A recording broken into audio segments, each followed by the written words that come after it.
Hello, dear, it's Granny Patricia here, and I still remember the sound of that elevator door dinging open, followed by the sight of my neighbor's pale, pinched face staring up at me like she'd just seen a ghost.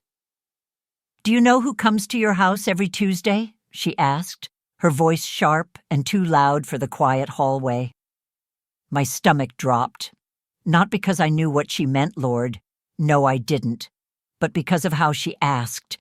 That knowing edge in her voice, the kind people get when they're certain they're about to ruin your afternoon. The air between us stretched thin, and I could hear the low whir of the elevator's motor behind me, still humming as the doors stayed open. I forced a smile. "Well, I suppose that depends on the Tuesday." She leaned in, close enough that I could smell her perfume, too sweet, like rotting fruit. "He's there, every week, same time, gray hoodie, ball cap pulled down low. He knocks, you open, and he walks in like he owns the place." My first thought, embarrassingly, was of my son. But Martin hadn't been by in months. Then I thought of Gerald, my late husband, and the strange hope that somehow, impossibly, he'd returned. But ghosts don't wear hoodies. I didn't answer her, just stepped into the elevator and hit my floor, feeling her eyes drilling into my back until the doors closed. Inside, I tried to collect myself. Tuesday, same time, gray hoodie. I stood very still. She was wrong. No one came to my apartment regularly, certainly not at a predictable time. I'm not the sort of woman who entertains casual company. Tuesdays were just Tuesdays, weren't they? But doubt, once it worms into your mind, has a way of breeding more. And now I was thinking back. To that odd draft I'd felt in the hallway last week when I came home from the grocery store, to the faint scuff marks near the entry table that I hadn't noticed before, to that one Tuesday afternoon, a few weeks ago, when the television had been left on in the den and I was sure I hadn't touched the remote. My keys felt too cold in my hand as I unlocked my apartment door. The place looked the same. Always did. Tidy, lived in, with Gerald's old recliner still sitting in the corner like a ghost's throne. But now I wasn't sure. I checked the windows, the back door, my little coat closet. Everything was locked. Everything was fine. And still, I kept glancing toward the front door. Tuesday. It was Monday now. And suddenly, I knew exactly what I'd be doing tomorrow. Waiting, watching, because I had to know. Who the hell was letting themselves into my home every Tuesday? I barely slept that night. The kind of sleep that comes in thin, broken waves, never deep enough to rest, just enough to dream strange things. I saw the man, faceless in his gray hoodie, walking calmly down my hallway. In the dream, I was frozen in my recliner, mouth open but silent, watching him rifle through my drawers like he belonged there. By morning, my nerves were raw, my hands shaky. I took my coffee black and bitter and sat in silence, staring at the little brass clock on the mantel.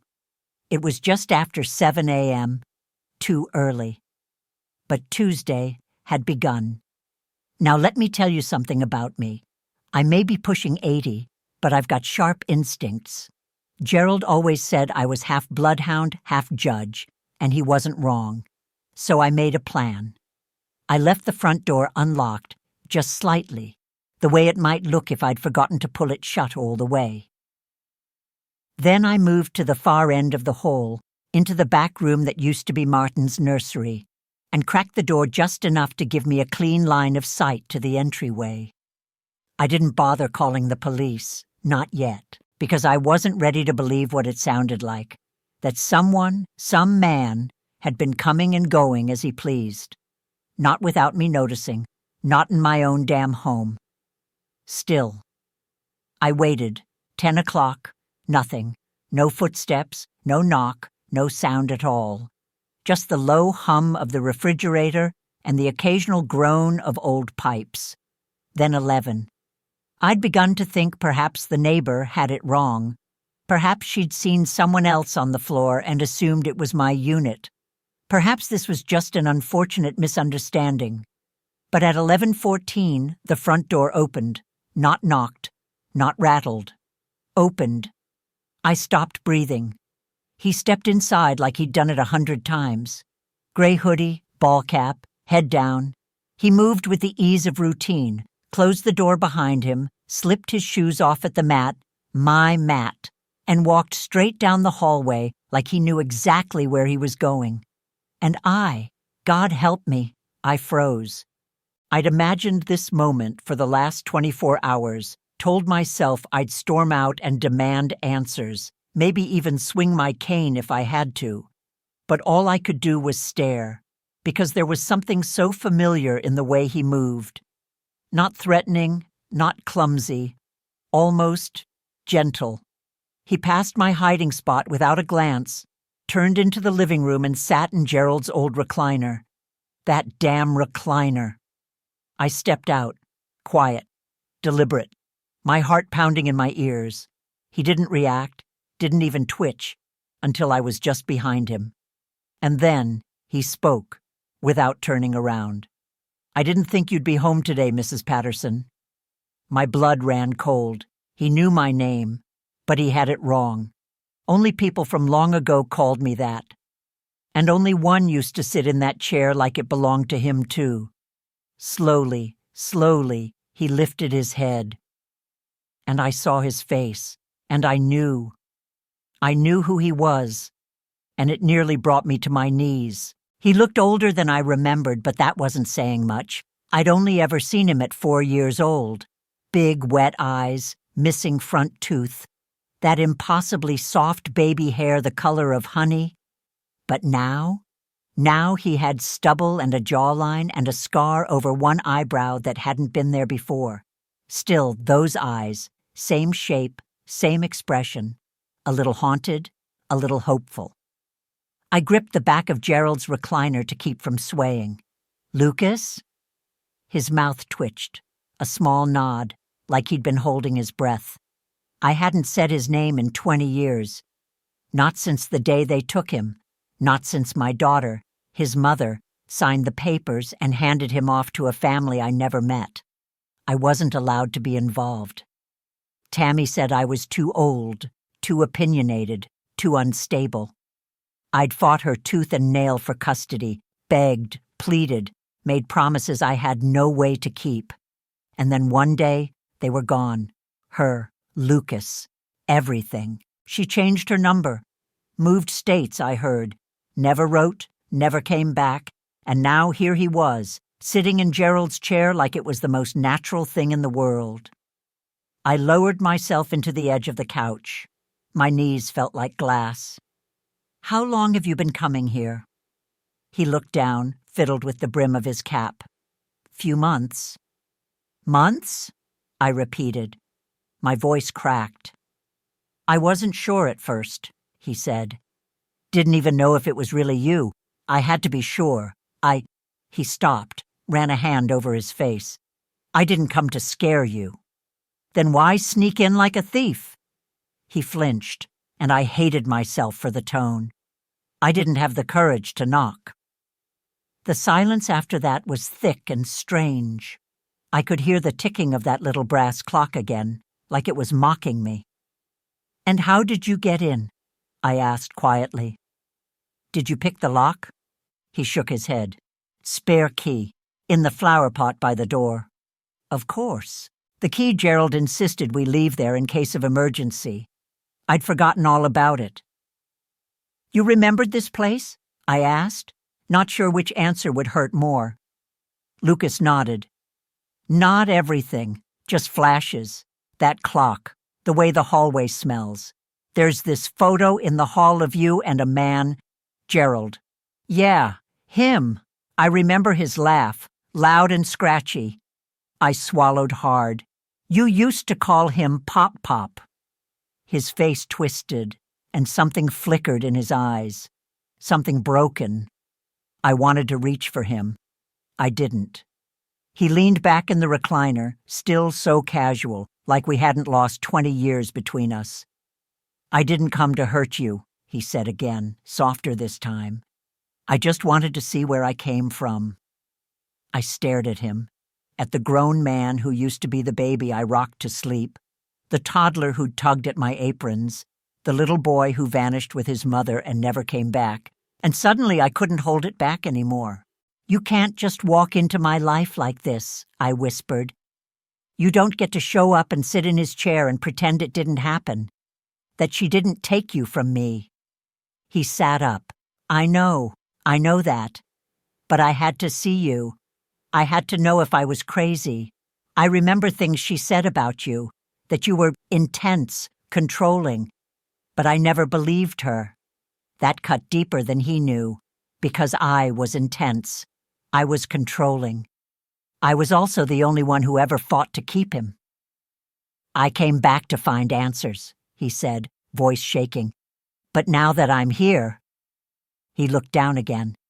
I think I just want to know if you still want me. Oh, my dear Lord, my whole body went still. And then, very softly, as if it might break the moment, I whispered, I never stopped. He cried, just like that. No drama, no noise, just one quiet, trembling breath, then tears. He turned his face away like a boy ashamed to be seen, and I let him. I didn't move to comfort him, not yet, because I was still reeling, still stitching together the reality that he was here, that my grandson, the child ripped from my arms by paperwork and pride, had found his way back, through locked doors and decades and every lie Tammy ever told. Lucas wiped his eyes with the sleeve of that damn hoodie and looked up. I thought you'd be angry. I am, I said gently, but not at you. He nodded, as if he understood. Maybe he did. I used to sit right here, he said, patting the arm of Gerald's recliner. Pop-Pop would put me in his lap and give me these little peanut butter crackers, the ones shaped like fish. Pepperidge Farm, I said, laughing before I realized I was doing it. Lord, he used to hide them behind the book so I wouldn't scold him. Lucas smiled, eyes still wet. I thought maybe I imagined that. No, sweetheart, you didn't. He leaned forward, elbows on knees. I used to dream about this place. I'd see the hallway in my sleep. I always thought dreams were fake memories, you know? Stuff your brain makes up. Sometimes they're real, I said, my voice thick. They're just waiting for you to remember them. I watched his eyes scan the living room. The bookshelf, the old lamp, the faded rug I refused to replace. I didn't know what I'd find, he said. Didn't even know if you'd still be alive. Barely, I muttered, and he snorted. A small, genuine sound. Why Tuesdays? I asked. He looked embarrassed. Because the front desk lady at the building said that's when you're always out for your hair appointment. I figured I could slip in, look around. I didn't want to scare you. You broke into my home, Lucas. I know. His face fell. I'm sorry. We sat in the quiet for a long time after that. I kept waiting for the anger to rise, the years of silence, the birthdays missed, the letters never answered, but all I could feel was the deep ache of a door opening somewhere inside me. I have so many questions, I said. Ask me. Where is she? His face darkened. Gone. I raised my eyebrows. Not dead, he added quickly. Just gone. We don't talk. Haven't in a long time. Last time I saw her, she told me I was just like you. I stiffened. That was meant as an insult, I suppose. He nodded. I took it as a compliment. That nearly did me in. I didn't come here to force my way back into your life, he said after a beat. I wanted to see if you were real, if the woman in my dreams was ever more than just someone I made up. I felt my hands trembling in my lap. I hated that he saw it, but he didn't look away. I'm real, I whispered. I know. And then he stood. My heart lurched. I should go. No. The word flew out before I could stop it. He hesitated, halfway to the door. I took a deep breath. You came looking for something. You found it. But you don't have to leave it behind. Lucas turned slowly, and our eyes met again. Stay for lunch, I said. We'll take it slow. His throat worked around a knot of emotion. What's for lunch? I smiled through the burn in my chest. Whatever you remember. Mac and cheese with crushed crackers on top? Of course, he smiled. Still have the same kitchen? Same everything. He moved toward me, slow and careful, like I might vanish if he blinked. And then he hugged me. Not quick, not polite. A full, bury your face in my shoulder kind of hug. And I held him like I'd waited a lifetime. Because I had. We ate in the kitchen, the same way we always used to. Him at the counter stool, me by the stove, clattering pots and humming tunelessly like nothing strange had ever happened in our lives. He watched me crush the crackers in the wax paper with a wooden spoon, just like Gerald used to do, and when I sprinkled them on top of the macaroni, he let out this low nostalgic sigh that punched straight through my ribs. It was all there, buried, but not gone. Tell me about the years in between, I said finally, sitting across from him with my own bowl. Lucas's eyes dropped. Not much to tell. I didn't push. You learn not to when people carry silence like armor. But a minute later, he said, we moved around a lot. I don't think Mom ever stayed in one place more than a year. Running from something? I asked softly. He shrugged. From herself, maybe. I watched him for a moment, noting how he avoided my gaze, how he stirred the same noodles over and over. You know she told the court I was dangerous? I said.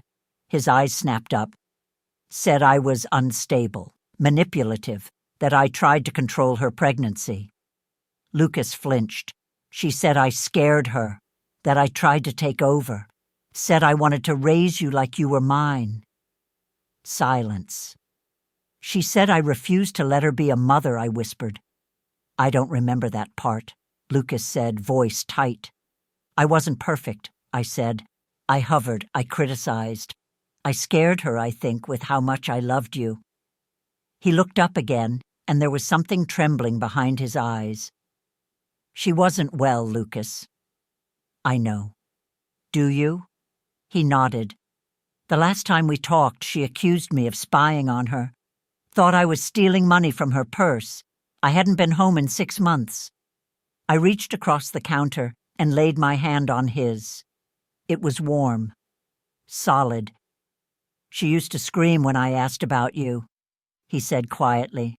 Said you were a poison. I swallowed, hard. I started showing up here after I got your address off one of her old tax forms, he continued. I found it in a junk box she left in a storage unit. I didn't even know if it was still yours. And yet you walked in. I had to. I couldn't explain it. I needed to know if my memories were real. They were. He laughed bitterly. I kept thinking someone would stop me. A neighbor, security, you. But no one ever did. You were always gone. And the place felt familiar, I finished for him. Yes. He paused, then added, sometimes I just sat in the chair. I never touched anything, just sat there, listening to the quiet. And just like that, I could see it. All those Tuesdays. While I sat under a dryer chair at Luann's beauty parlor, he was here, alone, searching, remembering, breathing in ghosts. Do you want to keep coming back? I asked. He looked stunned. You'd let me? Lucas, I said, reaching again for his hand. You're not a visitor. You're mine. His lip wobbled, and he turned away to blink fast. I don't know what I'm doing, he said after a long pause. I don't have a plan. I don't want to lose this again. You won't, I said. You hear me? Not this time, not ever again. And something shifted in that moment, something deep and quiet. like a door inside both of us finally clicking open. He smiled, just a little. Okay, I echoed, and then I stood. Now come on, help me with these dishes. You can't just waltz back into my life and get out of chores. He laughed. It was rough around the edges, but real. He took the sponge. I grabbed the towel, and we cleaned the kitchen together like we'd never lost a single day. He started coming on Mondays after that. I think he wanted to mark a new beginning, not cling to the Tuesdays he'd stolen like shadows. Mondays became our day. He'd knock properly now, always 3 short raps followed by a pause like a secret code. I liked that. Some days he brought groceries, other days just his stories. He'd sit in Gerald's recliner while I perched at the edge of the couch, my knitting needles clacking away without any real ambition. We talked. About him. About me. About the years that had passed in silence, each one peeling back like wallpaper. He'd grown up with more hunger than joy. Schools changed too often. Friends never stuck. She, Tammy, bounced from job to job, man to man, lie to lie. She loved me, he'd say, and I could hear the ache in it, the wish. But it wasn't enough. I don't think she ever figured out how to love herself first. I never said the words I wanted to. She was sick, she was cruel, she was wrong to keep you from me. Instead, I'd nod and pour more tea, because he wasn't here to hate her. He was here to find me. One Monday, he brought an envelope. Sat down with that same nervous energy I remembered from when he was 4 and had knocked over my ceramic rooster and tried to glue the pieces back together before I noticed. I got something to show you, he said. I dried my hands on a dish towel and sat beside him. He slid the envelope across the table. Inside were photographs. Some old, some new. There he was, a little boy in striped pajamas, grinning on a threadbare sofa I didn't recognize. There he was in a faded graduation cap, with a girl, both of them red-eyed and laughing, with a tiny dog, a campfire, a dented pickup truck, and then one picture near the bottom, a baby wrapped in a soft yellow blanket, big brown eyes. She's 2 months old, he said, voice trembling. Her name's Lila. I looked up slowly. She's mine, he said. I mean ours, I guess. Mine and Carla's. My mouth fell open. I didn't want to bring her into this until I was sure, he said quickly. Until I knew I wasn't just chasing some ghost. But now, he swallowed. I want her to know where she comes from. I traced the edge of the photo with my thumb. She had his nose, but her eyes. Gerald's eyes, I whispered. Lucas smiled. I thought so too. Tears stung quick and hot. I blinked them away. I want her to have you, he said. I didn't get that, but she can, if you're willing. Willing? There aren't words for what I felt then. All the years I'd spent wondering if my blood had simply vanished into the world, gone, forgotten, erased. And now, here she was. A beginning.